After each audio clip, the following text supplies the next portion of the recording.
And then next thing you know, every day for 367 days, I touched a baseball field, and it kept me sober. So I was a dual addict. It was, for me, it was alcohol and crack cocaine.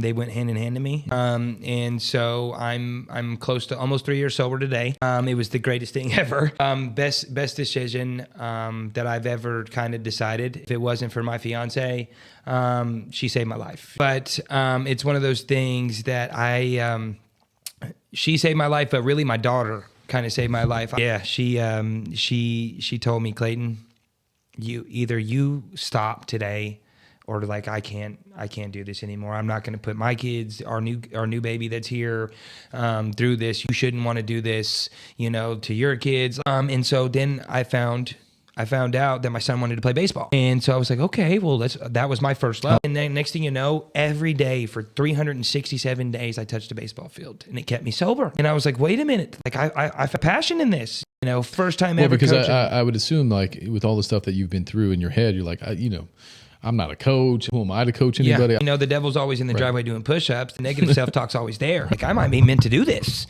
I went home, and I told Kia, I said, could you imagine if kids or guys or adults my age had a mentor, had a positive role model in their life at the age of 9, 10, 11, but they go through stuff that they might not want to come home and tell mom and dad. They'll go tell Coach Clayton, because Coach Clayton's there for them. Or you got sometimes, especially with these local little leagues and all these other things, that their home life might not be good. The only time that they can get an outlet is on that ball field. So why in the world would I sit here and be a poison to them on the ball field when this is the only time that they get to have fun? So once I started figuring that out, I was like, oh my God, this is crazy. And so then next thing you know, like the local little league, the board came up to me and was like, Clayton, like these parents are foaming out the mouth. Like they're having so much fun with you. And I'm like, don't ever take me off the roster. I'm the director of the Special Olympics. He's autistic. And you know what it's like to have a special needs kid. It hit me hard because a lot of the times people tend to overlook them